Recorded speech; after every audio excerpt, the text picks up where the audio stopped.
मेहुणे मेहुणे आणि मेहुण्यांचे पाहुणे, पण हेच पाहुण्याची माहिती सांगत नाहीत ती गोळाबेज पॉडकास्टवर असतेच असते. नमस्कार मंडळी, मी ऋषिकेश. गोळाबेज पॉडकास्टवर तुमचं खूप खूप स्वागत आहे. गेले काही पॉडकास्ट आपण उदर या सिरीजमध्ये बऱ्याचशा पोटाच्या विकारांचे डिस्कशन्स केले किंवा बऱ्याचदा पोट या गोष्टींवर डिस्कशन केले आणि याच्यातून आपल्याला एक मात्र नक्कीच जाणवलं की आहार हा किती महत्त्वाचा असतो आणि आहारासोबत विहार म्हणजेच जीवनशैली किती महत्त्वाची असते किंवा व्यायाम किती महत्त्वाचा असतो. आणि हेच आज आपण पुन्हा एकदा जाणून घेणार आहोत मिलिंद सरदाळे सरांकडून. खरं तर सरांविषयी सांगायचं झालं तर सर माधवबागमध्ये कॉर्पोरेट सोशल रिस्पॉन्सिबिलिटी या शाखेचे प्रमुख आहेत. त्याचबरोबर ते मुख्य कार्यकारी अधिकारी समृद्ध फाउंडेशन या संस्थेमध्ये आहेत. गेली जवळपास 13 वर्ष सर आहार आणि विहार आणि विचार या गोष्टींनी मधुमेह, त्याच्याचबरोबर हृदयविकार आणि उच्च रक्तदाब यांसारख्या आजार कसे आपण रिव्हर्स करू शकतो याच्यासाठी एक मोहीम म्हणूयात आपण एक मोहीम घेऊन कार्यरत आहेत. गेले जवळपास 4000पेक्षा जास्त सेशन्स त्यांनी कॉर्पोरेट क्षेत्र म्हणू नका, त्याच्यानंतर शासकीय क्षेत्र म्हणू नका, बँका म्हणू नका, त्याचबरोबर ग्रामीण भागातही जवळपास 400हून अधिक व्याख्यानं त्यांनी दिलेली आहे याच विषयाशी निगडीत, ज्याच्यामध्ये आहार, विहार आणि विचार यांचा समावेश आहे. आणि हे समावेश करून आपण कशा प्रकारे हृदयविकार, त्याचबरोबर मधुमेह आणि उच्च रक्तदाब यांच्यासारख्या गोष्टी रिव्हर्स करू शकतो किंवा त्यांची पुनरावृत्ती होण्यापासून थांबवू शकतो आणि एक सुखकर जीवनशैली जगू शकतो. तर चला मग या गोष्टींची चर्चा करूया सरांसोबत आणि आपणही जाणून घेऊयात आहार आणि विहाराचं काय महत्त्व आहे आणि ते यूज करून आपण कशा आजारांवर उपचार किंवा आपण कशा आजार रिव्हर्स करू शकतो. नमस्कार सर. नमस्कार मिलिंद सर, तुमचं गोळाबेज पॉडकास्टमध्ये खूप खूप स्वागत आहे. आता जनरली मला सगळ्यात महत्त्वाचं विचारायचं सर, किंवा मला खूप क्युरियोसिटी जेव्हापासून मी तुमची प्रोफाईल चेक करत होतो किंवा जेव्हापासून तुमच्या गोष्टी चेक करत होतो की तुम्ही या वयात जवळपास तुमचं 58 चालू आहे, या वयात तुम्ही 58 संपलंय ओके आणि या वयात तुम्ही एक डिग्री करताय BNYS वाली, तर ते काय आहे आणि ते कसं चालू आहे? बघा, by profession me instrument engineer. Correct. 22 वर्ष रिलायन्समध्ये काम केल्यानंतर त्याचबरोबर स्वतःचा व्यवसाय चालू होता. जेव्हा एक अशी मुवमेंट आली की 2005ला माझं स्वतःचं फायनान्शियली पोट भरत आलं आणि त्यानंतर मला प्राणायाम, योगासन, मेडिटेशन अशा सगळ्या गोष्टी, आहार मिळाल्यानंतर ज्या मी स्वतःवर वापरल्यावर ड्रास्टिक चेंज जेव्हा मला मिळाले तेव्हा मला नक्कीच वाटलं की हे समाजाला मिळावं. मग 2005 पासून समाजासाठी काही प्रोग्राम घेणं हे सुरू झालं. 2005, 6, 7, 8, 9, 10 हे घेतल्यानंतर माझ्या लक्षात आलं की नोकरी, व्यवसाय आणि या सगळ्या गोष्टी करतोय ह्याची कुठेतरी ताळमेळ बसत नाही आहे. मला ज्या पॅशनेट वर्क करायचे तिथे वेळ मिळत नाही. मग एक विचार केला, नोकरी सोडून दिली, जी बिझनेस होता तो पार्टनरला हँडओव्हर केला आणि मग खऱ्या अर्थाने आहार, विहार, विचार, आचार, आयुर्वेद ह्या 5 गोष्टीचा भारतभर प्रचार आणि प्रसार करायचा हे एकमेव सूत्र घेऊन बाहेर पडलो. मग आता हे देण्यासाठी मी जे प्रॅक्टिकल केलं होतं त्याचं नॉलेज होतं, पण टेक्निकली ऑथेंटिकली काहीतरी नॉलेज पाहिजे. मी नॅचरोपॅथीचा डिप्लोमा केला. ओके. डिप्लोमा केल्यानंतर समाजाला जे सांगायचे ते नॉलेज मी वाचून अभ्यास करून तयार केलं आणि लेक्चर देऊन सुरू केलं. पण बरेच ठिकाणी मला असं विचारलं जायचं की सर तुम्ही डॉक्टर, MBBS, BAMS कुठले डॉक्टर? करेक्ट. मग तेव्हा मी सांगायचो नाही बाबा, मी साधा फक्त नॅचरोपॅथी डिप्लोमा केलाय आणि नॉलेज देण्यासाठी जेवढं पाहिजे तेवढं घेतलं तुम्हाला देतोय, अवेअरनेस करण्यासाठी, कारण ती गरज आहे. पण पुन्हा एकदा कॉन्फरन्स होती मोठी, तेव्हा पण विचारलं तुम्ही डॉक्टर नाही आहेत का? मग कुठेतरी वाटलं की आपल्याला हे करणं गरजेचं आहे आणि मग ठरवलं की नाही, झालंच पाहिजे. मग त्यावेळी मी डिप्लोमा करून इंजिनिअरिंग केलं होतं. ओके. वयाच्या 52व्या वर्षी ठरवलं की नाही, आपण 12वी सायन्स करायचं आणि त्याच्यानंतर प्रॉपर डिग्री घ्यायची. मी एज ऑफ 52ला फिजिक्स, केमिस्ट्री, मॅथ्स, बायोलॉजी घेऊन 12वी सायन्स झालो आणि त्याच्यानंतर सगळे रस्ते ओपन झाले आणि मग मला आवड नॅचरोपॅथीची होती. मग proper bachelor in naturopathy yogic science ह्याला ॲडमिशन घेतलं आणि आत्ता माझी इंटर्नशिप चालू आहे. ते मी ज्यावेळेस वाचलं होतं सर त्यावेळेस माझं असं झालं होतं की कसं काय शक्य आहे, म्हणजे किंवा कसं असू शकतं, आणि आज तुमच्याकडे बघितल्यानंतर ते जाणवतच आहे. आता त्याच्यासोबतच सर तुम्ही इतके फिट दिसताय, त्याची काय काय रहस्य आहेत? छान. मी सांगितलं ना, 2005च्या आधी माझं वजन 88-90 किलो वगैरे होतं. स्वतःला असं पहिलवान समजायचो, व्यायाम रेग्युलर करायचो, पण आहार इतका मजबूत होता की असं दिसणारा पहिलवान असं होतं. पण जेव्हा हे सगळं कळलं, खरं सायन्स कळलं, अनाटॉमी, फिजिओलॉजी जेव्हा कळली, तेव्हा लक्षात आलं की माझं जवळजवळ 15 किलो वजन एक्सेस आहे. आणि नंतर त्याचबरोबर मी सिद्ध समाधी योगाचा वर्ग केला होता. ह्याचं जे सर्व एकत्र नॉलेज मिळालं, त्यात पुढल्या 4 महिन्यात माझं वजन मी स्वतः 75 केलं होतं आणि गेली 18 वर्ष ते आत्ताही केलं तरी तेवढंच 75 किलो मेंटेन आहे. आता याच्या पाठीमागे महत्वाचं काय, तर पहिला आहार. बरोबर. मग आहार किती खावा, या 12 खडीतले आपण सगळे प्रश्न विचारले. किती खायचं, करेक्ट, काय खायचं, केव्हा खायचं आणि हेच का खायचं, हा, हे जेव्हा स्वतःला प्रश्न उलगडले तेव्हा सगळं करणं सोपं झालं. तेच सर आज आम्हाला सांगितले. हा. आम्हाला नक्कीच आवडतील, कारण बऱ्याच वेळा माझं आता गणित तिथं चुकतंय, कारण आपल्याला सगळंच खायचं असतं बरोबर आहे, आणि असं खायचं असतं की यार कधीच नाही मिळत आहे किंवा उद्या मिळेल की नाही किंवा आजचं शेवटच आहे. हा, तसं म्हणा, तसं चालू असतं. हा. आणि दुसरी गोष्ट अशी होते की मला कळतं हे खराब आहे तरी खातोय मी, बरं. म्हणजे मैद्या बाबतीत होतं किंवा बरं. बर्गर पिझ्झा बाबतीत ते होतं. बरं. पण त्याच्यानंतर तुम्ही या 5 कांना कसं काय सामोरं गेलात?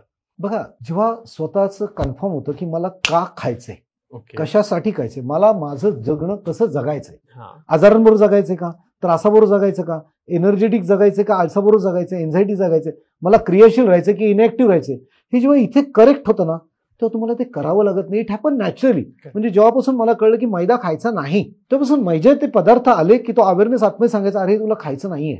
मग मी दुसरे ऑप्शन शोधायला लागलो. मग भाकरी आहे का, मग चपाती आहे का, बरोबर. आणि ते मला मिळायला पण लागलं. जर तुमचं if there is a will there is a want, if there is a want there is a will, या दोन्ही गोष्टी जर तुमची इच्छा असेल तर सगळं मिळतं. त्याप्रमाणे मला जे जे पाहिजे ते मिळत गेलं. माझ्या घरच्यांनी सुद्धा मला आहारामध्ये बदल करायला सपोर्ट केला. मग मी सात्विक आहार, सकाळचा माझा आहार म्हणजे भिजत घालेले शेंगदाणे, अंडी, दूध, फळं असा असायचा. आणि तो नाश्ताच एवढा जेवणासारखा व्हायचा ना, दुपारी थोडंसं खाल्लं तरी भागायचं आणि संध्याकाळी थोडंसं खाल्लं. अशा पद्धतीने ते वजन कसं कमी होत गेलं. त्याचप्रमाणे एक्झरसाईज रेग्युलर होता, त्यामुळे ते फिजिक एकदम जेव्हा चेंज झाली, समाजातले मित्र विचार, अरे कसं काय केलं, तेव्हा स्वतःला प्रत्येक वेळी अप्रिशिएट करायला लागलो. आणि त्या अप्रिशिएशनमुळे हे कंटिन्यू झालं. म्हणजे आधी मी सुद्धा कोल्ड्रिंक पिणं किंवा ह्या पिझ्झा बर्गर किंवा ह्या गोष्टी बाहेरच्या खाणं हे मला पण आवडायचं, पण तेव्हा अवेअरनेस नव्हता. मग माझ्या लक्षात आलं की समाजामध्ये प्रॉब्लेम पहिला आहे अवेअरनेसचा. मग अवेअरनेस करणं ही काळाची गरज आहे. आणि तेव्हापासून ते मिशन म्हणून घेतलं आणि आहार, विहार, विचार, आचार आणि आयुर्वेद ह्या सगळ्या गोष्टी अवेअरनेसमध्ये गेल्या. आता आहाराबद्दल अजून सांगायचं झालं तर प्लीज सर. जसं क्वांटिटीमध्ये आधी मी म्हणजे आम्ही 6 जण एकत्र राहायचो बॅचलर. ओके. शिफ्ट ड्युटी असायची. समजा सेकंड शिफ्ट असताना 3 जण जर नाईटला थांबले तर त्यांचं जेवण फुकट जायचं, पण मी ते फुकट नाही घालून द्यायचो, खाऊन घ्यायचं, सगळं खायचो. ओके. बरं, व्यायाम प्रचंड करत असल्यामुळे मला कधीच त्रास झाला नाही. छान वाटायचं की फुकट काही घालून नाही, पण त्याचे त्रास तेव्हा कळत नव्हते. पण जेव्हा पूर्ण सायन्स हे कळायला लागलं की हे अतिरिक्त खातोय त्याचे प्रॉब्लेम नंतर आपल्याला किती होणार आहेत, 1 किलो वेट एक्सेस हे आपलं 1 वर्ष आयुष्य कमी करतं, हे जेव्हा सायन्स कळलं ओके, तेव्हा उडालोच की माझं तर 20 किलो जवळजवळ 15 ते 20 किलो एक्स्ट्रा आहे, मला लवकरात लवकर ते कमी केलंच पाहिजे. आणि तेव्हापासून हा अवेअरनेस वाढला आणि म्हणून या सगळ्या गोष्टी घडल्या. मग तुम्ही जर म्हणता की तुम्हाला सुद्धा खावंसं वाटतं, आज मलाही त्या गोष्टी खाव्याशा वाटतात. नक्कीच, कारण तो अरोमाच एवढा असतो की एक्झॅक्टली खावंसंच तो वाटतं. वास आला की दुसरा माझं आतलं एक ते इन्स्टिंक्ट सांगते की तुलाही नाही खायचंय, पण तुला तुझी हेल्थ जपायची आहे. You are a role model. आत्ता मी म्हणजे मोठेपणा नाहीये, पण माझ्या घरासाठी मी रोल मॉडेल आहे, माझ्या मित्रांसाठी रोल मॉडेल आहे, माझ्या नातेवाईकांसाठी रोल मॉडेल आहे. Correct. आणि कसं काय करतो, मला प्रॉब्लेम आहे, मला सांग ना कसं ते. आणि सांगताना ते बरं वाटतं, कारण ते प्रॅक्टिकल आहे. मला कुठे पुस्तकात वाचून आता सांगायचं नाही. नक्कीच नक्कीच. हा, मनावर कंट्रोल आला की बाय डिफॉल्ट तुमच्या सगळ्या गोष्टीवर कंट्रोल. बरं, खायचं नाही असं नाही, तुम्ही सगळ्या गोष्टी खा, पण किती खायच्या हा प्रमाण पाहिजे. नाही ना. एकच शब्द, थोडं माणसासारखं खा.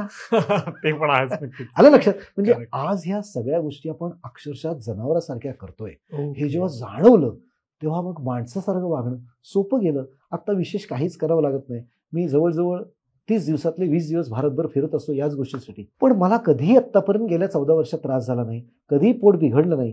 कारण तिथे अवेलेबल वडापावची पण गाडी असते आणि फळांची पण गाडी असते.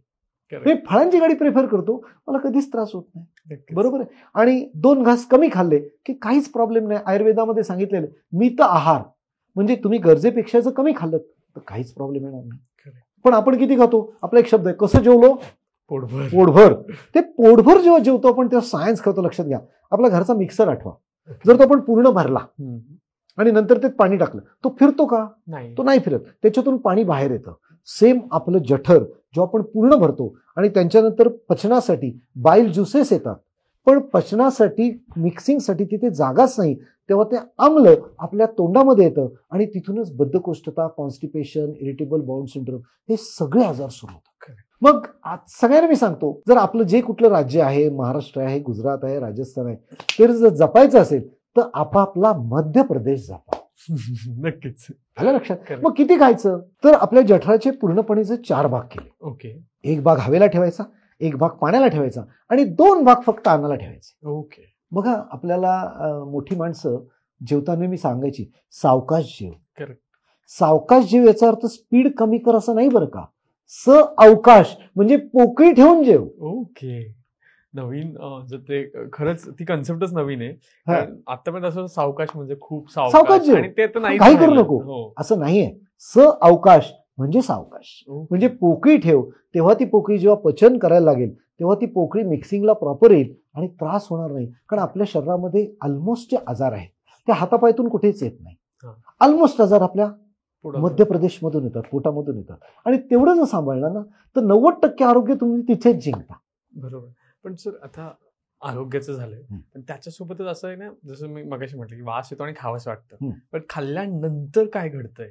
म्हणजे आता जसं आपण म्हणतो की आता खाल्लंय किंवा तुम्ही म्हणाल खाल्लंय आणि व्यायाम केलाय, तर लोक असं म्हणतात ना आम्ही खातोय आणि व्यायाम करतो, मग ठीक आहे ना, काय हरकत आहे. मग काय केलं पाहिजे बेसिकली, का असं घडतंय? बघा म्हणजे ठीक आहे, तुम्ही हा जो कन्सेप्ट म्हणताय की खाल्लं मी व्यायाम केला तर खरोखर जे तेवढी कॅलरीज बर्न करतायत, एक्सेस कॅलरी मी खाल्ली, फॉर एक्झाम्पल मला रोज 1000 कॅलरी लागते, बरोबर, मी 1500 कॅलरी खाल्ली, एक्सेस खाल्ली, पण 500 कॅलरी जो उद्या एक्सेस एक्सरसाइज करून बर्न केली, लिटरली फार काही प्रॉब्लेम नाही. पण ते कन्सिस्टन्सी होतं का?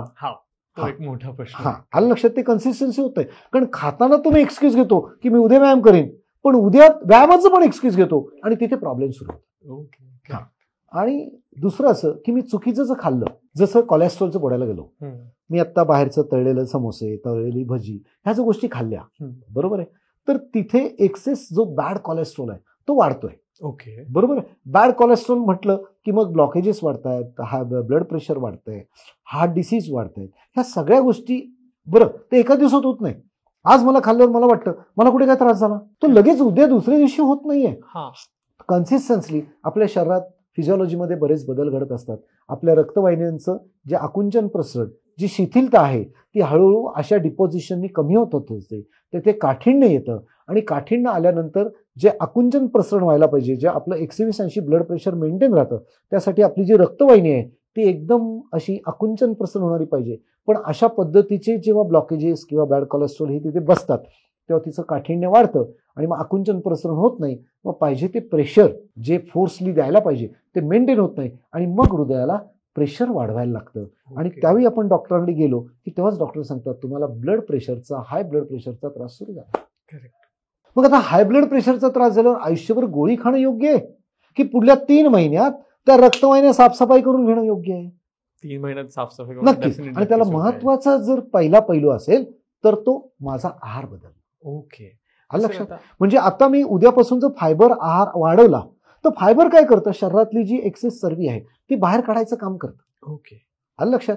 मग त्या गोष्टी जर आपण केल्या, थोडा व्यायाम वाढवला तर नक्कीच पुढल्या 3 महिन्यात मी माझ्या काठिण्य झालेल्या किंवा चोक झालेल्या रक्तवाहिन्या मी साफ करून घेऊ शकतो आणि ब्लड प्रेशरची गोळी आयुष्यभर घेण्यापेक्षा माझं आरोग्य माझ्या हाती अशा कन्सेप्टने मी जगू शकतो. पण उलट होतं लोकांचं, काय थोडीशी तर गोळी घेतली तर काय हरकत आणि चला चालू होतं असं होतं.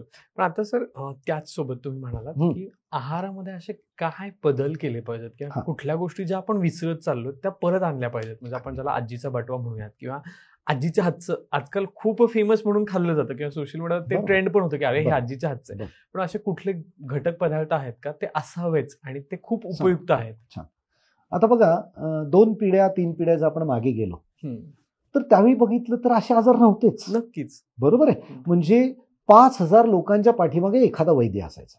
करेक्ट. का? कारण गरजच नव्हती. बरोबर आहे. पण आता बघायला गेलो तर 5000 लोकांच्या पाठीमागे कमीत कमी 1000 वैद्य आहेत. आता 1000 वैद्य झाल्यावर आजार कमी व्हायला पाहिजे होते की वाढायला पाहिजे होते? तसं कमी व्हायला पाहिजे होते. पण ऍक्च्युअली झालंय काय? नाही, वाढलंय. आपल्या गावात कुठेतरी एक मेडिकल स्टोअर असायचं. करेक्ट. आता लाईनीत 3 मेडिकल स्टोअर दिसतात आणि चालतायत. सगळ्यात महत्वाचं की चालतात. याला कारणीभूत आपण माझी जीवनशैली आहे. कारण का बघा, आधी काय होतं, गावाकडे जास्त लोक राहायची, बरोबर आहे, त्यांच्या शेतात पिकायचं, करेक्ट, तेच ते खायचे, बरोबर, ते सर्व सेंद्रिय होतं, नक्कीच, बरोबर, ऑर्गॅनिक होतं, त्याचे त्रास कमी होते. बरोबर. आता काय झालं, सगळे शहरीकरण, इंडस्ट्रियलायझेशन झालं, मग सगळ्यांकडे पैसे वाढले. मग आधी मी अक्षरशः मला आठवतंय की आम्ही लहानपणी आमच्या घरी कडधान्य, तांदूळ, गहू, नाचणी, नागली, ज्वारी आमच्या घरी पिकायचं. आम्ही फक्त मसाले आणि तेल या दोनच गोष्टी बाजारातून आणायचो. ओके. त्यामुळे कमी पैशात आम्ही समृद्ध होतो. नक्कीच. आलं लक्षात. आमच्या घरी असे कडधान्य पिकले जायचे, विकतो आम्ही, एवढे एक्सेस असायचे. ओके. आता बघायला गेलो ती शेती इंडस्ट्रियलायझेशन झाली.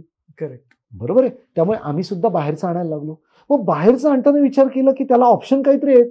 मग गहू का नको घेऊया, बरोबर आहे. करेक्ट. मग कधी बाहेर जेवायला का नको जाऊया, मग बाहेर जेवायला जाताना थोडं टेस्टी का नको खाऊया. करेक्ट.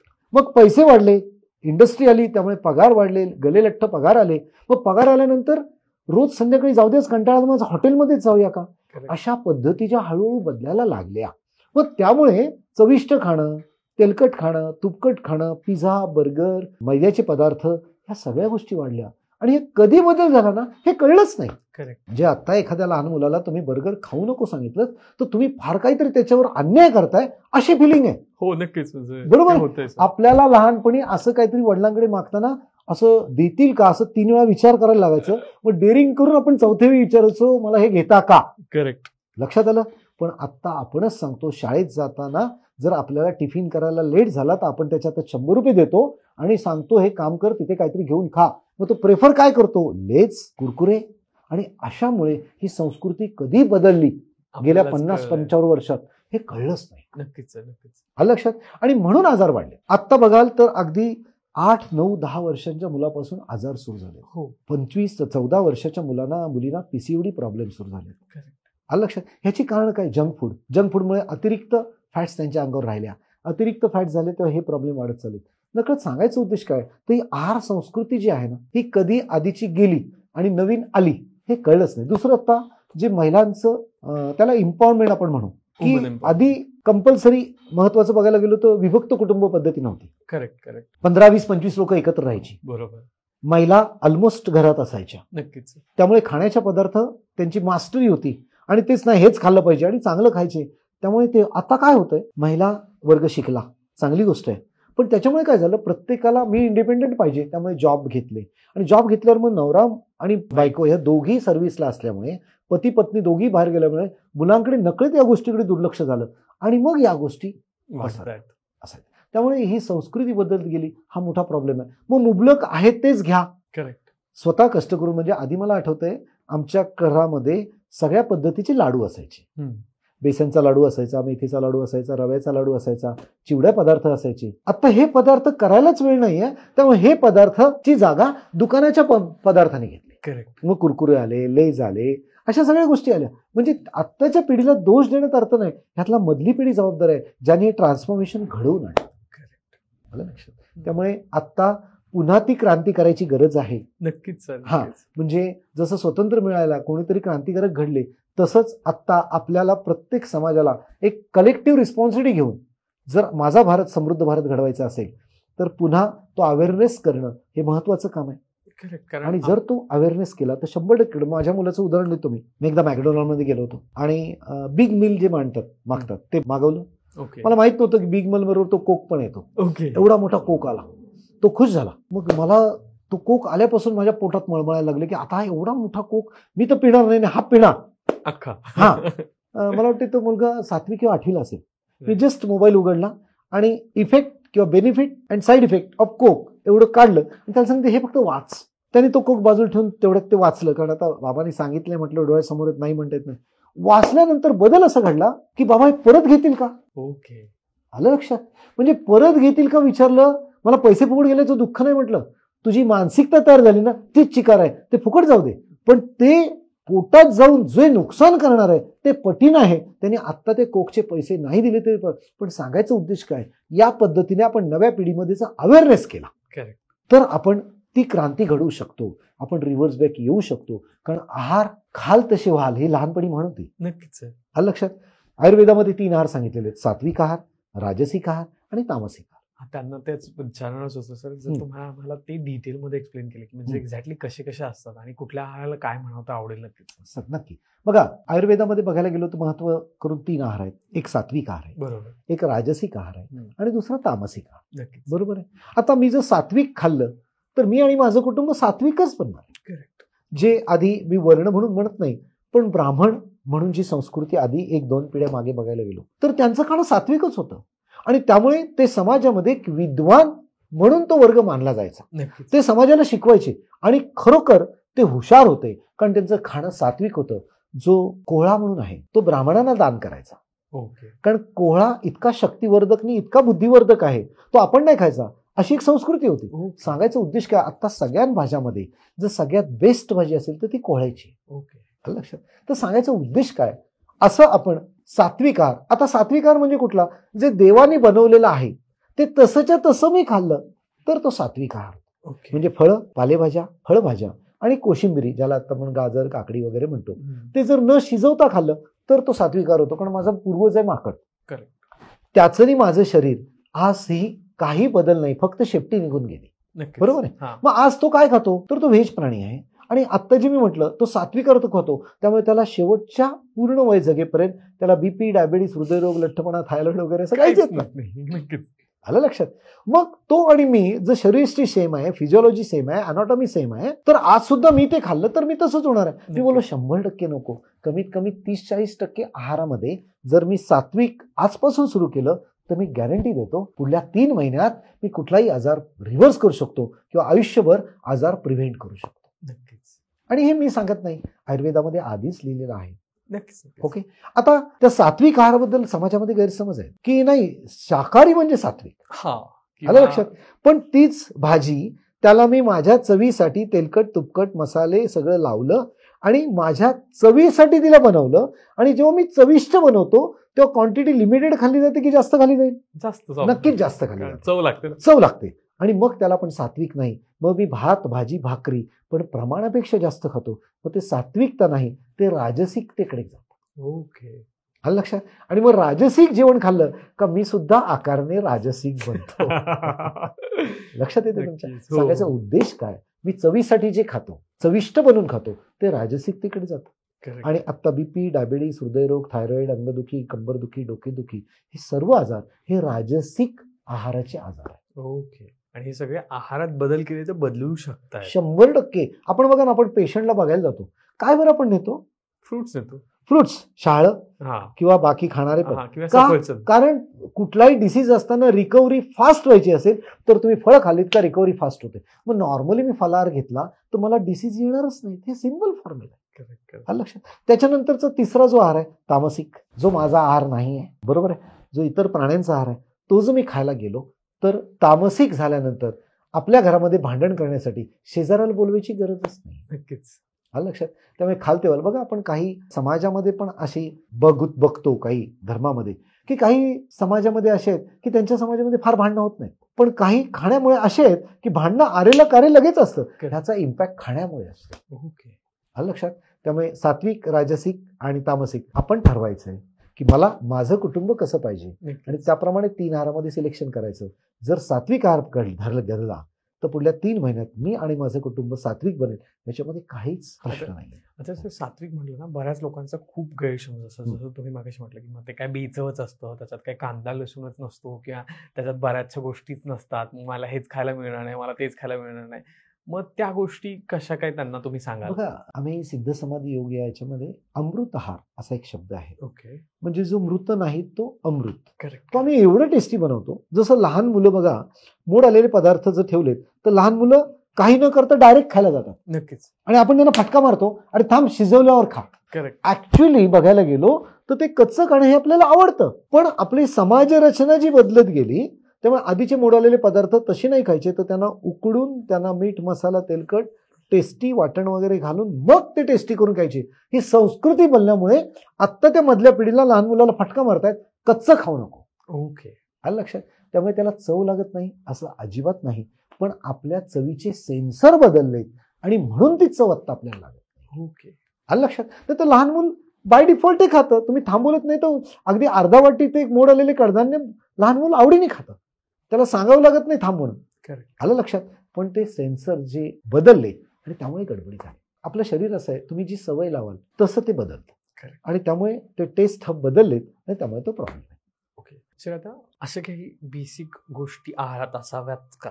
आता जसं आपण बोलतोय लाईफस्टाईल चेंज झाल्या, सगळ्या गोष्टी मान्य आहेत, पण त्यामुळे जर तुम्हाला नाही शक्य होते काही गोष्टी करणं फॉलो, पण ऍटलिस्ट या बेसिक गोष्टी तरी तुमच्या आहारात असाव्याच, आणि त्यांनी तुम्हाला बेसिक रिलीफ मिळेल अशा कुठल्या आहेत का? काही उदाहरणं देईन मी, कारण बघा, जर आपण म्हणजे if you take diet as a medicine, you need not to take the medicine. Correct. म्हणजे सगळी औषधं जी आहेत ना, ती आपल्या किचनमधून बनलेली आहेत. ओके. हा लक्षात. म्हणजे सगळीच्या सगळी औषधं आपल्या किचनमध्ये अवेलेबल आहेत, पण ते आपल्याला माहित नाही. नसतात. उदाहरण द्यायचं झालं तर आता फ्लॅक्सीड, आळशी, माहितीये का तुम्हाला? हो, जवस, बरोबर आहे. आता त्याच्यामध्ये ओमेगा 3 फॅटी ऍसिड्स, बरोबर आहे, थायमिन, फायबर्स, हे इतकं भरभरून दिलेलं आहे की सर्व आजार रिव्हर्स करण्यासाठी ते फार काम करतं. उदाहरणार्थ लॅग्नन्स म्हणून त्याच्यामध्ये एक संयुक्त आहे, ओके, ज्याच्यामुळे कॅन्सर रिव्हर्स व्हायला मदत होते. ओके. कॅन्सरचा धोका कमी होऊ शकतो. म्हणजे ब्रेस्ट कॅन्सर जो आहे, तो पोटाचा कॅन्सर आहे, हा कमी होण्यासाठी त्याची मदत होते. दुसरं, त्याच्यामध्ये ओमेगा 3 फॅटी ऍसिड्स आहे, त्यामुळे हृदयरोगाचा धोका सुद्धा टळू शकतो. ओके. त्याच्यामध्ये छान फायबर आहे, त्यामुळे आपल्या शरीरातली अतिरिक्त फॅट्स कमी होते आणि त्यामुळे हाय बीपी ह्याचा सुद्धा प्रॉब्लेम कमी होतो. साखरेचं नियंत्रण छान राहतं. ओके. वजन कमी होतं. असं बघितलं आत्ता जे समाजामध्ये बीपी, डायबिटीस, हृदयरोग, थायरॉइड आणि लठ्ठपणा हे 5 महत्वाचे आजार आहेत, तर ते 4 आजार व्हायला एक ते आळशी, जर तुम्ही सकाळी रेग्युलर एक चमचा आणि संध्याकाळी रेग्युलर 1 चमचा जर त्याची भाजून पावडर करून खाल्ली तर या सगळ्या आजारांवर बाय डिफॉल्ट कंट्रोल होऊ शकतो. ओके. पण हे माहीत नाहीये. म्हणजे काही जण, मी जेव्हा सेशन घेताना विचारतो की किती जण फ्लॅक्सीड रोज खातात, तर 2-3 हात वर येतात. आम्ही बडीशेप बरोबर ते भाजून घेतो. हा लक्षात. पण काय खात नाहीत, तर त्याचा अवेअरनेस नाहीये की मेडिसिन घेण्यापेक्षा जर तुम्ही आळशी घेतली तर तुम्हाला मेडिसिन घ्यायची गरज नाही. तर असे बरेच पदार्थ आपल्यामध्ये आहेत, जसं कढीपत्त्याची पानं.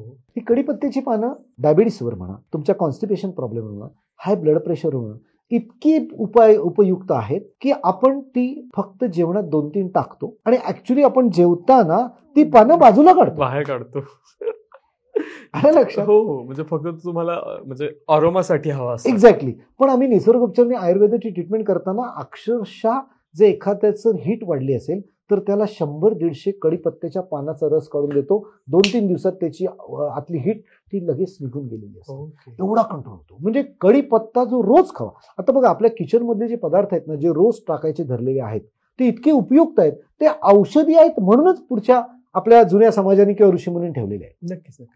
आता मसाल्याचे पदार्थ, आता समाजामध्ये ब्लॉकेज प्रकरण एवढं वाढलंय. अज्ञान आहे की हार्ट अटॅक ब्लॉकेजमुळे येतो आणि त्यामुळे ब्लॉकेजला घाबरून काही ऑपरेशन्स होतात. किती गरजेची काय, हा आजचा विषय नाहीये.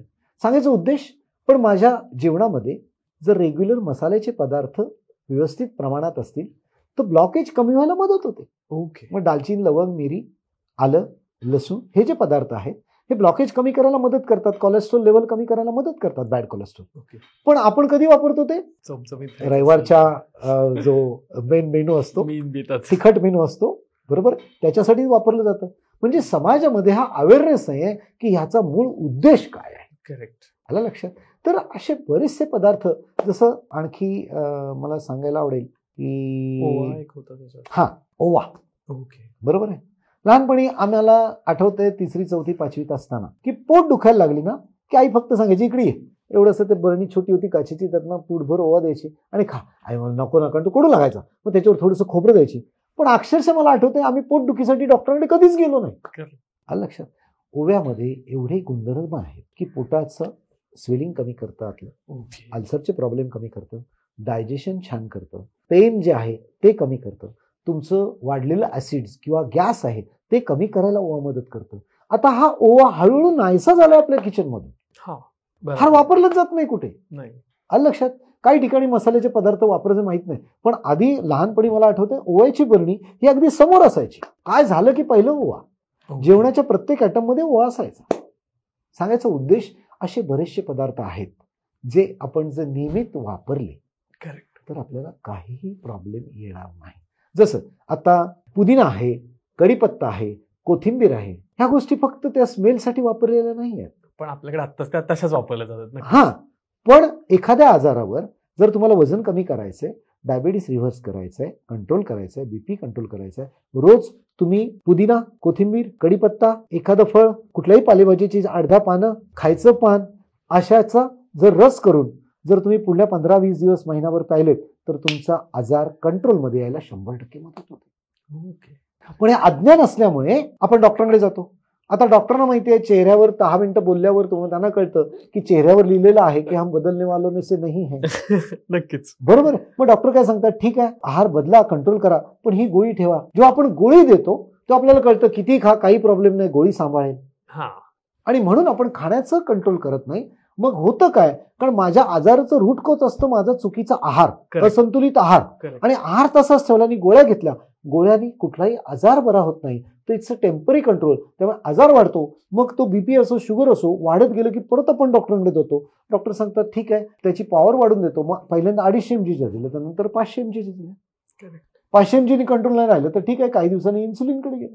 सांगायचा उद्देश काय, जी गोष्ट मी आहाराने बदलू शकतो ती 100% आपण न करता आपण गोळ्यांवर डिपेंड राहतो आणि त्यामुळे ते बदल होत नाही. पण हा अवेअरनेस वाढला Correct. की आहारामध्ये सगळी औषधं लपलेली आहेत. मग मला आजार कुठला आहे त्याप्रमाणे मी काही दिवसांसाठी महिन्यांसाठीचा आहार बदलला तर 100% आपण कुठलाही आजार प्रिव्हेंट किंवा रिव्हर्स करू शकतो. नक्की. आणि मला वाटतं तो अवेअरनेस आल्यानंतर ते फॉलो करणंही खूप गरजेचं आहे.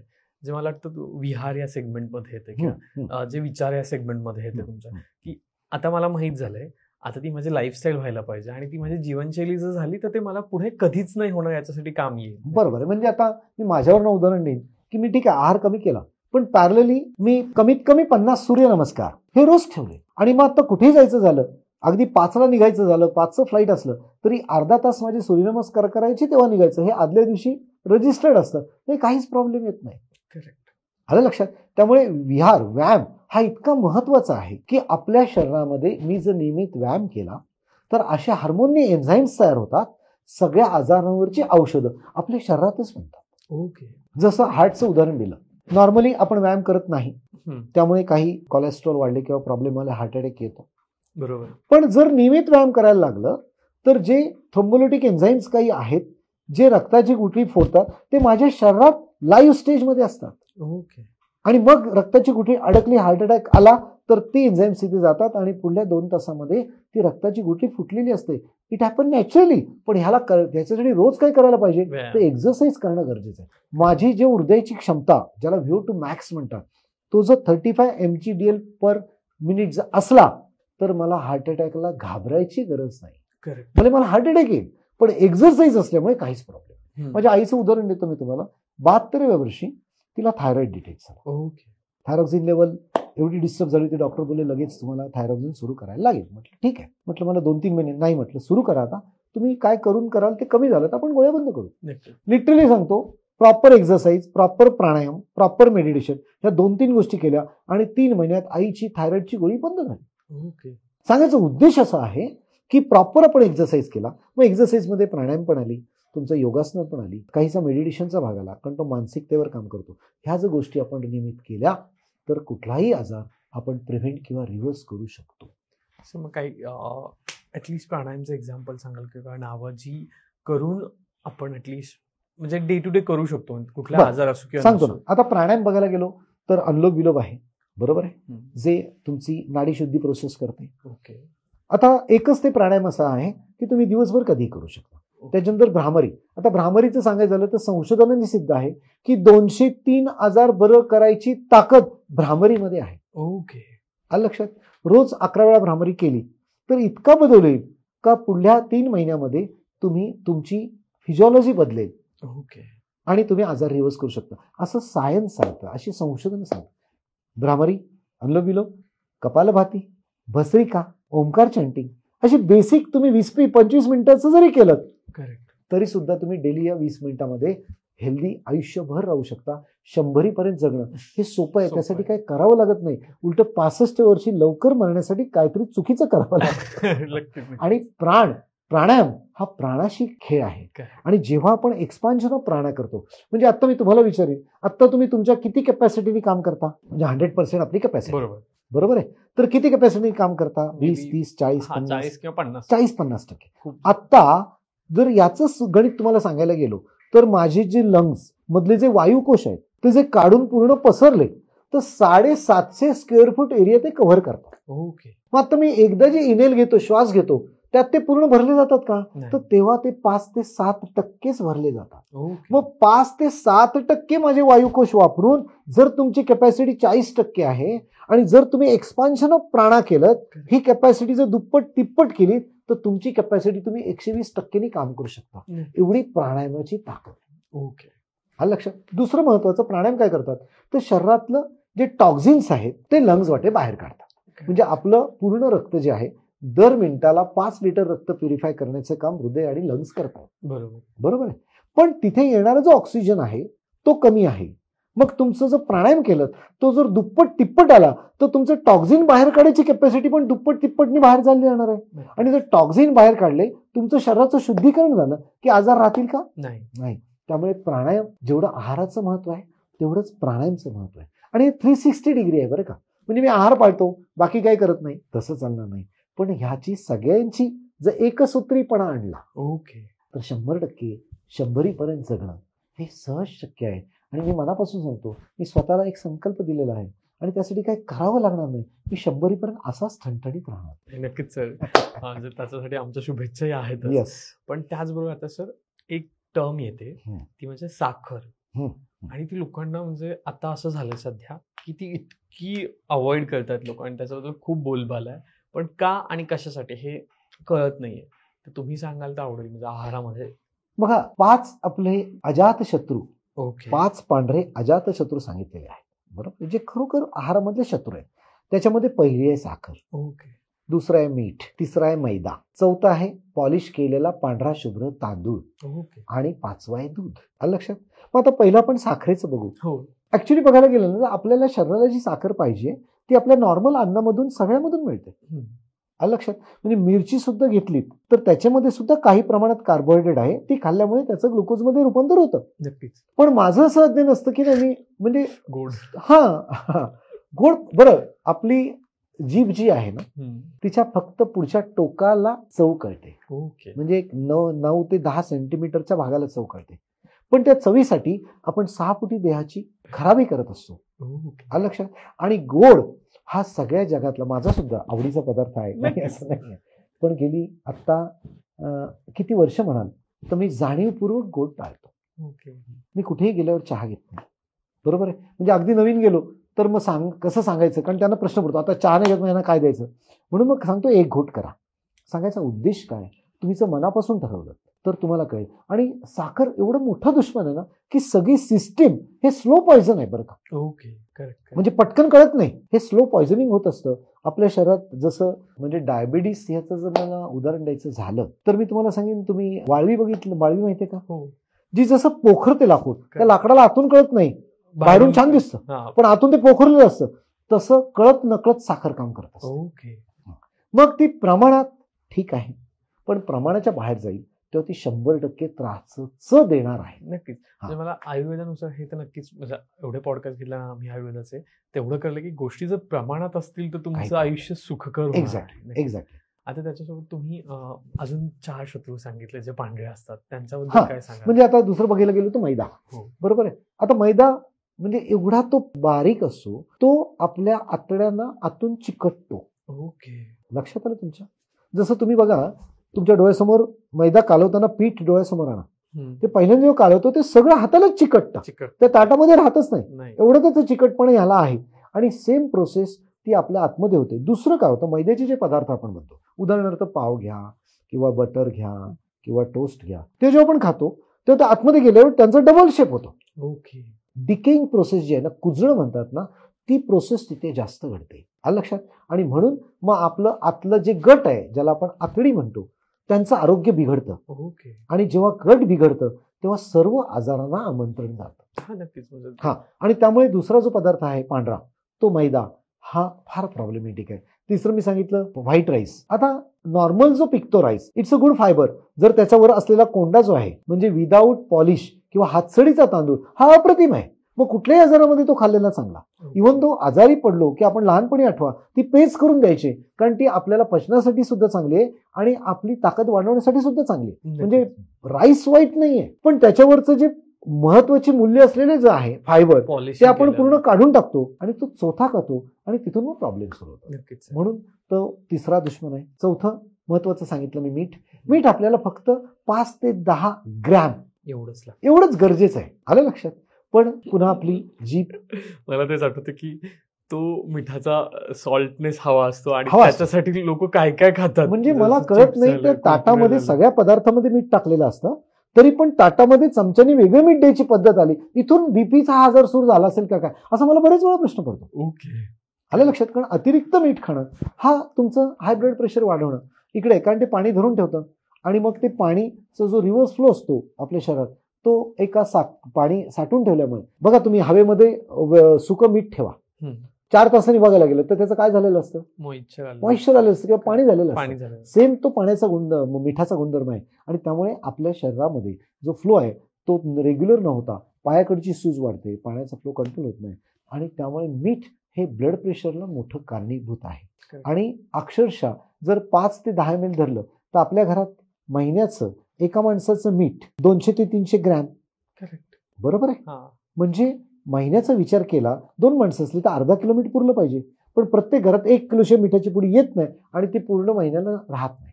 सांगायचा उद्देश असा, हे जो अवेअरनेस आहे ह्या 5 पांढऱ्या पदार्थांचा, तुझा अवेअरनेस झाला तर नक्कीच. दुसरं राहिलं दुधाचं. ऍक्च्युली बघाल तर दूध, आईचं दूध हे पचण्यासाठी लहानपणी आपल्या शरीरामध्ये एन्झाईम्स असतात आणि त्यामुळे 4-5 वर्षानंतर ती एन्झाईम्स कमी कमी होत जातात आणि 5-6 वर्षानंतर आपल्याला दूध घेतलं की काही ना लगेच उलटी होते, कारण पचणारे एन्झाईम्सच नसतात. आणि त्यामुळे दूध हा आपला दुश्मन आहे. दुसरं महत्वाचं, मनुष्य हा एकच प्राणी असा आहे जो दुसऱ्या प्राण्याचं दूध पितो. अख्या जगामध्ये असं दुसऱ्या प्राण्याचं दूध पिणारं कोणच नाहीये. आलं लक्षात. त्यामुळे जी सिस्टीम आहे ती डिस्टर्ब करून ह्या सगळ्या अशा पण गोष्टी घेतो आणि त्यामुळे हे 5 पदार्थ आहेत, हे आपल्यासाठी 5 वाईट एनिमीज आहेत.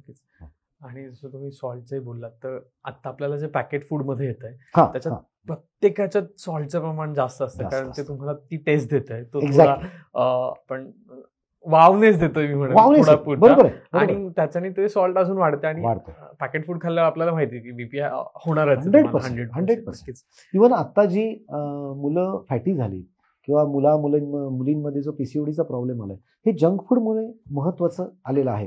दुसरं काय होतं, जेव्हा आपण बघा जंक फूड 2 महिने 3 महिने 4 महिने स्टोअर करायला लागतं. बरोबर आहे. जर आपण आता विचार केला, शिजवलेले पदार्थ जर तुम्ही तसेच ठेवलेत तर दुसरे तिसरे चौथ्या दिवशी ते खराब होतात, कारण काही गोष्टीत त्यात जिवंतपणा असतो. करेक्ट. मग हे पदार्थ इतक्या लेवलला तळले जातात की त्यातला जिवंतपणा पूर्ण नाहीसा करतात आणि मग फ्लेवरिंगसाठी ह्या सगळ्या गोष्टी, मीठ किंवा स्वीट ह्या गोष्टी लावतात आणि तेवढ्यासाठी आपण हे पदार्थ खातो आणि त्यामुळे त्या गोष्टींचा जास्त त्रास होतो. आता सर तुम्ही एवढं सगळं सांगताय बेसिकली, पण आता प्रॉब्लेम असा आहे की मी आता सपोज 25 वर्षाचा आहे आणि 25 वर्ष काही गोष्टी फॉलो करतोय, म्हणजे ती आता अंगवळण झालंय, सवय झाली आहे माझी. म्हणजे आपल्याला माहिती असतं हे करणं चुकीचं आहे, की आता साधं चहापोळीचं उदाहरण, की चहापोळी खाणं चुकीचं आहे, पण मी जर 25 वर्ष खात आलोय आणि आतापर्यंत मला काही झालं आणि आवड, आता 25 वर्ष खाल्ल्यामुळे आवड झाली आहे आणि आता 25 वर्षात काही नाही झालंय, आता काय होईल असं जनरली लोकांचं टर्म असतं आणि ती सवय बदलणं खूप डिफिकल्ट जाते. मग अशा वेळेस या सवयी कशा बदलायच्या? छान प्रश्न आहे तुमचा. कारण आतापर्यंत मी हजारोची लेक्चर घेतली, मग BP, diabetes, heart disease, reversal, तर मला समोरून हाच प्रश्न यायचे, सर तुम्ही सांगताय पण कसं बदलणार? बरोबर आहे, म्हणजे ते शक्य होत नाहीये. मग हे सगळं केल्यानंतर आता मी इतक्या लेव्हलला आलोय की नाही, आता ही पण सोय आपण काहीतरी ऑप्शन्स त्यांना तयार करून दिले पाहिजे. मग आपण अशा पद्धतीचे रेसिडेन्शियल प्रोग्राम घेतो. कारण बघा तुमचं शरीर आहे ना, हा सवयीचा गुलाम आहे. नक्कीच. जसं तुम्ही आता सांगितलं 25 वर्ष तुम्ही खाताय, पण तुम्हाला वेगळ्या सवयीमध्ये 7 दिवस दिलं. चहा चपाती तुम्हाला आवडत होती, पण त्याच्यापेक्षा चांगले ऑप्शन जर 7 दिवस दिले, तर तुम्ही ते 8व्या दिवशी बाय डिफॉल्ट फॉलो करताय. नक्कीच. आलं लक्षात. सकाळी तुम्हाला 7 वाजता सुद्धा उठताना फ्रेश वाटत नाहीये. बरोबर आहे, कारण तुम्ही फिजिकल ऍक्टिव्हिटी, प्राणायाम, योगासन, मेडिटेशन, एक्सरसाइज काहीच करत नाही. पण उद्यापासून मी त्या प्रोटोकॉलमध्ये तुम्हाला जर टाकलं आणि 7 दिवस पूर्णपणे सकाळी प्राणायाम, नंतर योगासनं, काही एक्सरसाइज अशा गोष्टी टाकल्या, तर 3ऱ्या दिवसापासून तुम्ही 6 वाजता फ्रेश उठताय. करेक्ट. मग तुम्ही 8व्या दिवशी बाय डिफॉल्ट करणार आहात आणि मग अशासाठी आपण रेसिडेन्शियल प्रोग्रामचं प्लॅनिंग केलं. आलं लक्षात. कॉर्पोरेटमध्ये तर एवढं बेशिस्त जीवनशैली हा शब्द मी वापरेन. नक्कीच सर, आहे म्हणजे. आलं लक्षात. म्हणजे उठायचं कधी माहित नाही, रात्री काम किती करणं माहित नाही. बरोबर आहे. मग त्यांच्यासाठी अगदी इन्फोसिस पासून आम्ही काही असे सेशन घेतले की तुम्ही फक्त पहिल्यांदा 3 दिवस या, बरं वाटलं तर 5 दिवस या. मग 2 दिवस म्हणजे फ्रायडे इव्हिनिंगला ते यायचे आणि सॅटर्डेला परत कामावर जायचे, तर 2 दिवसात त्यांना वाव हे छान आहे, बरोबर आहे. म्हणजे तुम्ही खाणं पण आमचं बदललं, सकाळपासून ती दिनचर्या दिली ती पण छान आहे. म्हणजे दिनचर्येचा जो सर्काडाईम रिदम असं म्हणतात, ऋतुचक्राप्रमाणे निसर्गचक्राप्रमाणे सूर्योदयापासून जर सूर्यास्तापर्यंत मी काही नियम पाळले, खायचं कधी, किती खायचं, उठायचं कधी, झोपायचं कधी, तर बाय डिफॉल्ट शरीर तुम्हाला सपोर्ट करतं. नक्कीच. आलं लक्षात. मग अशा गोष्टी आम्ही त्यावेळेला 3 दिवस दिल्यावर ते बोलले वाव, दुसऱ्या वेळी ते 5 दिवस आले आणि नंतर बोलले सर आता मी फॉलो नक्की करू. आणि अक्षरशः मी फॉलो केल्यावर त्यांची डिसीज 10-10, 15-15 किलो वजन, काही विशिष्ट गोष्टी न करता सुद्धा त्यांनी 4 महिन्यात करून दाखवलं. आलं लक्षात. म्हणजे मग असं आम्ही काही ठिकाणी, जसं आता पुण्यामध्ये पण आपण एक स्टेशन असं उभं केलंय, संजीवनी आयुष हॉस्पिटल, जिथे तुम्ही 8 दिवस, 5 दिवस, 3 दिवस येऊन रेसिडेन्शियल प्रोग्राम आणि शिकू शकता, कारण तुम्हाला ऑप्शनच माहित नाहीत. करेक्ट. आलं लक्षात. जसं मला एनर्जेटिक वाटत नाही, पण फक्त मी कपालभाती एक 3 स्ट्रोक, जर 20-20चे 3 स्ट्रोक मारले तर मला एनर्जेटिक वाटतंय, बरोबर आहे. मी आहार चिपून जे जेवतो ते अर्ध केला तर बाय डिफॉल्ट मी एनर्जेटिक राहतो. अशा काही गोष्टी जर तुम्हाला सवयी पाडल्या तर ते बाय डिफॉल्ट होतं. आणि या गोष्टी आपण जाणीवपूर्वक करतो आणि त्यांचे रिझल्ट अप्रतिम आहेत. मग जेव्हा एकटा सिंगल जेव्हा येऊन येत, हजबंड समजा येऊन गेला, तर नक्की सांगतो मी पुढल्या वेळी मिसेसला घेऊन येईल. कारण का, तिला बदलल्याशिवाय ते घरात बदल होत नाहीत. नक्कीच. कारण एकटा करून उपयोग होत नाही. जेव्हा घरातली गृहिणी बदलते तेव्हा सगळं बदलतं. मग आता आपण काही प्रोग्राम असे गृहिणींसाठी पण ठेवतोय, रेसिडेन्शियल प्रोग्राम, की कसं घर सांभाळायचं, हेल्दी ठेवायचं. हे तुम्ही 3 दिवस आमच्याकडे पाहुणे म्हणून माहेर वसायला या आणि शिकून जा. अक्षरशः मागचा प्रोग्राम मी 35 लोकांचा घेतला होता. त्या महिलांनी हेच शेअर केलं की खरोखर माहेर वसायला आलो, कारण इथे आम्हाला काहीच करायला लागलं नाही, रेडीमेड मिळालं आणि आमच्या चुका कळल्या आणि घर हेल्दी कसं ठेवायचं कळलं. त्यामुळे तुम्ही जे म्हणाले हे बदलायचं कसं, तर इट इज अ पॉसिबल. असे बरेच ऑप्शन आहेत. तुम्हाला पाहिजे असले तर असे ऑप्शन आपण तयार करून ठेवलेले. म्हणजे ते फक्त तुम्ही सर्च करा आणि चेकआउट करा, त्याची गरज आहे. पण आता हे सगळं बोलत असताना एक अजून एक गोष्ट येते ती की तुम्ही सगळं छान सांगताय, सगळं पटतंय मला, ओके, आलो मी तिथे आणि काही दिवस मी ते फॉलो केलं, पण पुन्हा again back to the routine होतंय माणूस आणि पुन्हा गोष्टी बिघडतायत. कधीतरी असं होतं ना की एक दिवस मिस होतो, एक दिवस मी बाहेरचं खातो आणि ठीक आहे यार छान लागलंय, मग पुढे 8 दिवसांनी परत आहे, ठीक आहे आज पण ठीक आहे, असं होतंय. मग याला कसं काय करा. छान छान, अगदी मस्त प्रश्न, टेक्निकलीच उत्तर देतो मी त्याला. मोबाईल डिस्चार्ज झाला की त्याला परत चार्जिंग करायला लागतं ना, आम्ही तसे पण फॉलोअप सेशन ठेवले. कारण तुम्हाला ज्या एका लेवलला वाटतं की नाही थोडंसं तिकडे वळतोय, मग तुम्हाला जर खरोखर कन्सिस्टन्सी करायचं असेल तर त्यांना सांगतो महिन्यानी मग 1च दिवस या, परत रिफ्रेश प्रोग्राम करा आणि जा. सांगायचा उद्देश लक्षात घ्या, माझं पोटाला मला करेक्ट नाही करायचंय, मला वरचं सेटिंग करायचंय की यस मला हे करायचंय. आणि जेव्हा त्याचे फायदे तुम्ही पुन्हा पुन्हा बघता ना, कारण म्हणजे मी आता सांगेन बघा, आत्ता कॉर्पोरेट युग जो बघायला गेलो त्याचा 35-40 पासून त्यांना बीपीच्या गोळ्या सुरू झाल्या, डायबिटीसच्या गोळ्या सुरू झाल्या. काही जणांनी जॉब पण सोडले कारण त्यांचं working hours no limit, work from home आहेत त्यांचे, तर आणखी प्रॉब्लेम. आणि मग त्यांना जे डिसीजमध्ये लँडअप झालं तेव्हा त्यांना कळलं व्हॅल्यू ऑफ हेल्थ. राईट. आलं लक्षात. म्हणजे पैसे कमवतोय पण मी माझं शरीर एक्झॉस्ट करून वेल्थ कमवतोय आणि नंतर तोच पैसा हे शरीर सांभाळण्यासाठी मला खर्च करावा लागतोय. हा अवेअरनेस ज्यांना आलाय ते नक्की ते फॉलोअप करतात. आणि तुम्हाला जर मनापासून करायचं असेल तर आम्ही 100% सपोर्ट करू. व्हॉट एव्हर इट टेक्स, अशा पद्धतीने आमचं स्लोगन आहे. वाटेल तो सपोर्ट करू, पण तुम्हाला त्या कन्सिस्टन्सी फॉलोअपमध्ये आहे. मग आम्ही व्हॉट्सअपमध्ये पण फॉलोअप घेतो. आलं लक्षात. काही ठिकाणी तर आम्ही एवढं पण करतो की उद्या काय जेवलं त्याचा फोटो पाठवा बघू, मग तिथे चोरी नाही करतायत. बरं, ते म्हणजे खेळकर वातावरणामध्ये असतं. मग त्यांना जेव्हा कळतं की नाही सॅलड घेतलेलंच नाही. म्हणजे मी एवढंच सांगेन की रोज 4 पदार्थ मुख्य डिशमध्ये आपले असतात. ओके, भात भाकरी, भाजी, डाळ आणि सॅलड. हे 4 पदार्थ आजपासून जर इक्वल घेतले, 25% भात भाकरी, 25% डाळ, 25% भाजी आणि 25% सॅलड, पुढल्या 3 महिन्यानंतर आयुष्यभर तुम्हाला कुठलाच आजार येणार नाही. ओके, म्हणजे त्याचं प्रमाण इव्हन पाहिजे. पण हे प्रमाण सुरुवात तुम्हाला जी सवय लागली असेल, मगाशी तुम्ही जसं बोलले मग 25 वर्ष सवय, मग 4 दिवस त्या सवयी मोडायला मी आहे ना. या तुम्ही ती मोडून बरं, त्यावेळी तुम्ही जी चपाती किंवा घरचं जे खाता त्याच्यापेक्षा चविष्ट तुम्हाला देईल, पण ते सात्विक असेल आणि स्वादिष्ट असेल. ओके, आलं लक्षात. म्हणजे शरीराला उपयोगी असेल. तुम्ही जे आत्ता खाताय जे तुम्हाला चविष्ट वाटतंय पण ते शरीराला अपायकारक आहे आणि तुम्हाला सवय अशी करून देईल, काही आयटम अशी इंट्रोड्यूस करून देईल का तुम्ही त्याच्याबद्दल छान राहा. Okay sir. Yes sir. म्हणजे तुम्ही आता सांगितलंच आहे की दीर्घायुष्य राहण्यासाठी काय केलं पाहिजे किंवा कशा गोष्टी असल्या पाहिजे. हम्म. पण तरी जाता जाता मला तुम्हाला एक स्पेसिफिकली विचारायला आवडेल की ठीक आहे, म्हणजे एखाद्याला असं वाटलं की तिथे येऊन नाही यायचं, पण मी घरी जरी या गोष्टी फॉलो केल्या हा. आणि घरी जर मला सवयी माझ्या बदलायच्या असतील तर विचारांमध्ये अशा कुठल्या बेसिक गोष्टी कराव्यात आम्हाला ॲटलीस्ट जस्ट जाता जाता थोडंसं बेसिक सांगाल, जेणेकरून आम्ही तुमच्यासोबत नक्कीच पुढच्या वेळेस पण विचार या गोष्टीवर चर्चा करूयात, कारण आम्हाला माहिती की तुमचा त्याच्यात पण खूप दांडगा असा अभ्यास आहे. सांग. बघा, जागतिक आरोग्य संस्थेने सांगितलेलं आहे, संशोधनाने सिद्ध केलेलं आहे की 90% डिसीज आर सायकोसोमॅटिक. ओके. म्हणजे 90% पेक्षा जास्त आजार जर मानसिक आजार आहेत तर तो इतका त्याच्यावर भर दिला पाहिजे. आणि म्हणून आत्ता जे बीपी, डायबिटीस, हृदयरोग, थायरॉइड हे डॉक्टर आयुष्यभर गोळ्या घ्यायला लागतील हे का सांगतात? कारण त्यांच्या मानसिकतेवरचा कंट्रोल जो आहे तो घेता येत नाही. नक्कीच. आलं लक्षात? मग मानसिकता ही आत्ता अशी गडबडली झाली आहे की टेन्शन किंवा स्ट्रेस हा शब्द एवढा फेमस झालाय, 3 पिढ्या मागे बघाल तर कदाचित तो शब्दावलीमध्ये तो नव्हता शब्द. हा, ताण म्हणजे काय की खूप काहीतरी घडलंय घरात तर असायचं. तर आत्ता 5वीच्या मुलाला जरी विचारलं तो इझी बोलतो, मला जाम टेन्शन आहे. आलं लक्षात? ऍक्च्युली बघाल ना तर टेन्शन अशी कुठली गोष्ट नाहीये बरं का, तो एक विचार आहे, तो तुम्ही कसा घेताय त्याच्यावर डिपेंड करतं. उदाहरण देतो तुम्हाला. समजा तुमचा छोटा भाऊ 5वीत आहे, बरोबर, आणि त्याचा रिझल्ट लागला. ओके. तो नापास झाला. चांगलं झालं की वाईट झालं? वाईट झालं. वाईट झालं, बरोबर आहे. आता त्या मुलाला कळलं की माझे मित्र पास झाले, पुढे गेले. त्याच्या आई वडिलांना कळलं की माझा मुलगा नापास झाला. त्या तिघांनी मिळून अभ्यासावर इतकं व्यवस्थित लक्ष ठेवलं, तो मुलगा आयुष्यभर डिस्टिंक्शन मध्ये पास झाला. पण आता मला सांगा, तो 5वीला नापास झाला होता, हे चांगलं झालं होतं का वाईट झालं होतं? आता चांगलं झालं होतं. आता मी सिच्युएशन बदलली का? नाही, बरोबर आहे. त्याकडे बघण्याचा दृष्टिकोन तुम्ही बदलला.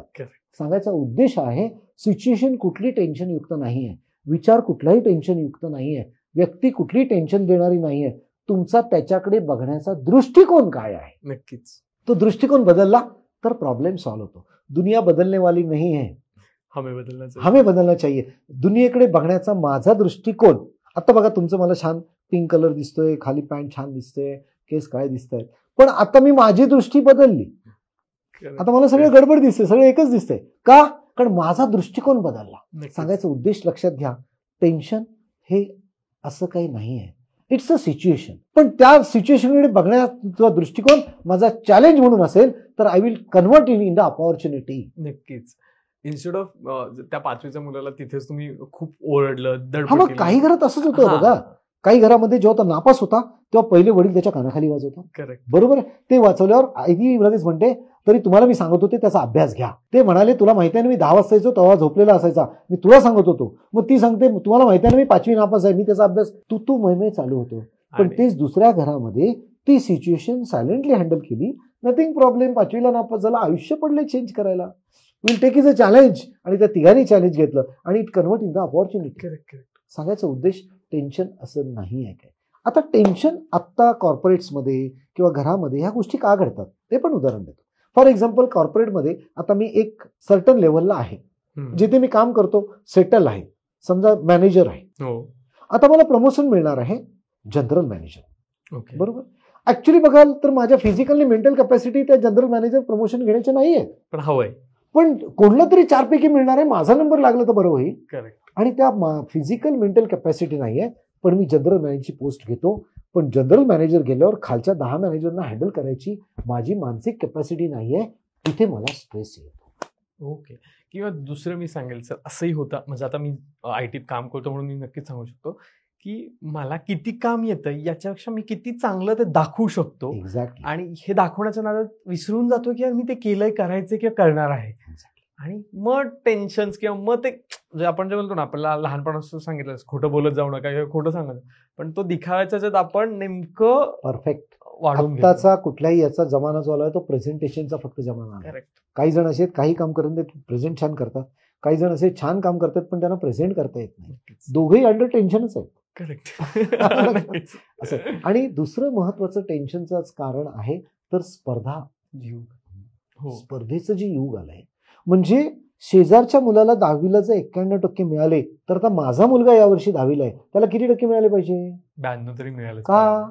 दुसऱ्यांना दाखवण्यासाठी का माझ्या मुलाला 92% मिळाले, घ्या, बरोबर, पेढे घ्या. सांगायचा उद्देश काय हे जे दिखावे युग आहे ना, हे एक टेन्शन, म्हणजे समाज रचना जी बदलली आहे ही या टेन्शन या शब्दाला मुख्य कारणीभूत आहे. नक्कीच. आज 5वीला मुलं गेल्यापासून त्यांच्या पाठीमागे आपण पर्सेंटेज, अभ्यास कर का, तर तुला 10वी नंतर चांगल्या कॉलेजला ऍडमिशन मिळालं पाहिजे, 12वी नंतर फ्री डोनेशन मी तुला चांगल्या कॉलेजला ऍडमिशन मिळालं पाहिजे. आणि शेजारच्या मुलाला जसं 3 लाखचं पॅकेज, 5 लाखाचं पॅकेज, 12 लाखाचं पॅकेज, 25 लाखाचं पॅकेज मिळालं तसं मिळालं पाहिजे. अभ्यास कर. माझं 5वीचं मला आठवतंय, आई वडील फक्त एवढंच रिझल्ट विचारचे, पास झालास ना, विषय संपला. नक्कीच. पण तेव्हा पण 60% 70% ह्या गोष्टी होत्या. पण समाज रचना बघण्याचा दृष्टिकोन वेगळा होता.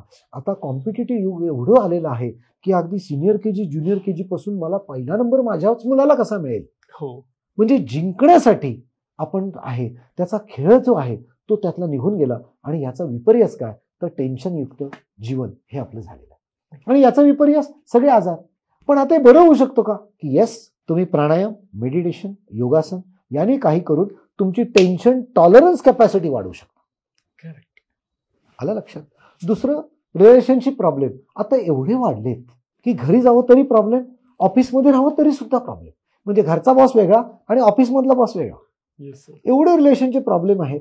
आणि ते रिलेशनशिप सांभाळताना कारण आधी एकत्र कुटुंब पद्धती होती, त्यामुळे छोट्या भावाला मोठा भाऊच शिकवायचा की वडिलांशी कसं वागायचं. तेव्हा 4 मुलं, 5 मुलं, 7 मुलं, 8 मुलं अशी भावंडं असायची. करेक्ट. आता एकच मुलगा, त्याला माहीतच नाहीये की आईवडिलांना कसं रिस्पेक्ट करायचा असतो.